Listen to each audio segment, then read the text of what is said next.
beautiful bookworm friends, welcome back to my channel. Today I'm doing the Ruler of Books tag.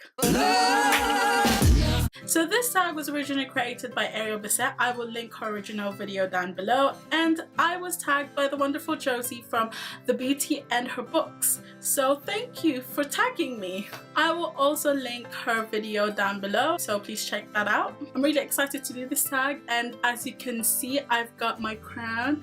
I'm ignoring the fact that it's a gloomy day today. I'm imagining that I am in a very, very sunny place right now, in a meadow somewhere, surrounded by beautiful flowers and possibly fairies. Yeah. Anyways, let's get on with the video. All the question starts off with, if you were the ruler of books, blank. And the first question is, what book would you make everyone read?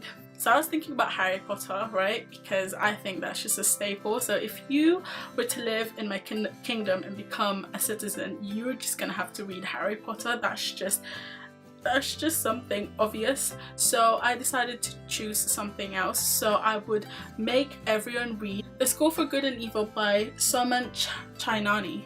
I think that's how you say it.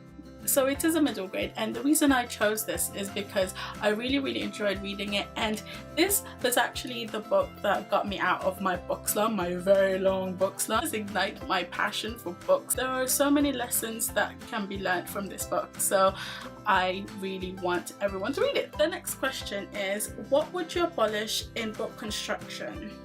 Here in the UK we don't have a lot of hardback covers, so we always have paperbacks. The first thing I want to abolish in book construction is stiff paperback covers. They just annoy me. They give me stiff neck whenever I try to read a book because I don't like breaking the spine, right? So I'd have to tilt my head so that I can read the corners of. It's just a struggle to read books with these kind of covers, so I would definitely abolish that. And also, second would be tall paperbacks. I don't get it. Why do you guys exist? I mean, it's enough that you exist in hardcovers. I can't pile my books properly. I can't put them together. I don't even know where to put this. I can't even put this with my Shadowhunter books. I was very lucky that I got the Glass Sword, got this copy of Glass Sword, because when it came out it was taller than this one. Red Queen's this tall, and it was like about that size, and I thought to myself, I can't buy that book because it's not gonna, I want to put them together, and it's just so odd to have this being really big and then this one being small. I just can't. It's like having odd covers. The third question is, what author would you commission to write you any book?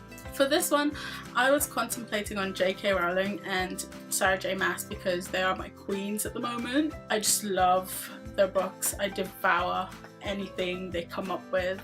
But I decided ultimately to choose L.J. Smith. So if you don't know who L.J. Smith is, she is the author of The Vampire Diaries and The Secret Circle, both of which are TV series. I mean, The Secret Circle was cancelled, but The Vampire Diaries is still going on today. And I choose her because I feel that she suffered great injustice. I don't know what happened, but I think she got fired or something like that, and because of a contract she signed years ago, she realized that she doesn't actually own the books that she's written, so she doesn't have the copyrights, I think, to Vampire Diaries and The Secret Circles.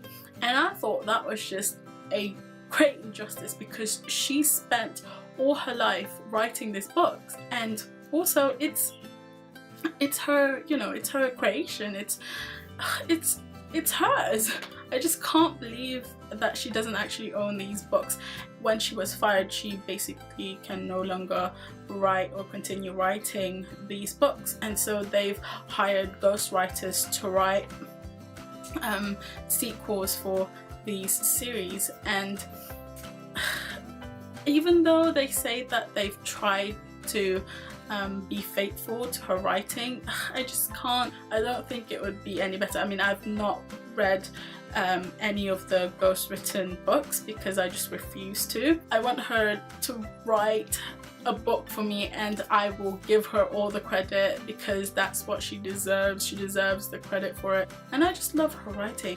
And I think she's a little bit underrated. I don't know if it's just here in the UK. The fourth question is, what book would you demote to the library basement to make room for new books? I don't have a basement. In my case, I have a loft. The Graces by Law Eve, because I just didn't connect with the characters. The book or the story was okay, but yeah, I just didn't really care that much for it, so I'm gonna put it in the basement somewhere. The next question is, what cover artist would you commission to make a mural? I don't really know the name of the artist, but it would have to be the person that designed the cover of First Life by Jenna Showalter. I just love that cover. It looks so beautiful. So yeah, I'll choose that person.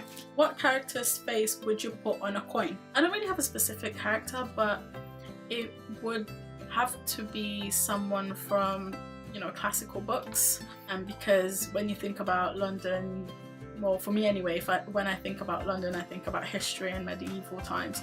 So I'd probably pick a character from the great authors such as Jane Austen, the Bronte sisters, Thomas Hardy, Shakespeare and Charles Dickens. Someone, you know, it could be Jane Eyre. I just love Jane Eyre, so I'd probably put her in a coin.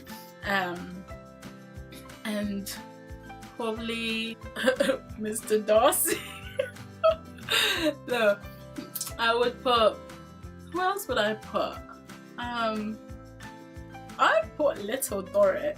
That could be really good as well, because, you know, the story of Little Dorrit, you know, they were really poor, and then when they did got a chance to have money, her family just wasted it and they didn't appreciate what they have now. And yeah. And last question is, what book would you award the Ruler of Books 2016 prize to? It's got to be this one. A Court of Mist and Fury. Seriously, this book got me feeling emotions deeper than I've ever dreamed of. Guys, this has left me going crazy long after I've read the last page. I want to know what happens next. You can't leave me like this. And the title of the next book, A Court of Wings and Ruins, I just thought, wait, does that mean Cassian really lost his wings? He can't fly anymore? No. I care too much for the characters. I just, I can't deal with this book. I can't wait for the next one though. Anyway guys, that is it for me. Hope you liked this video. Please give it a thumbs up and please subscribe for more videos. I shall see you guys soon. Bye bye.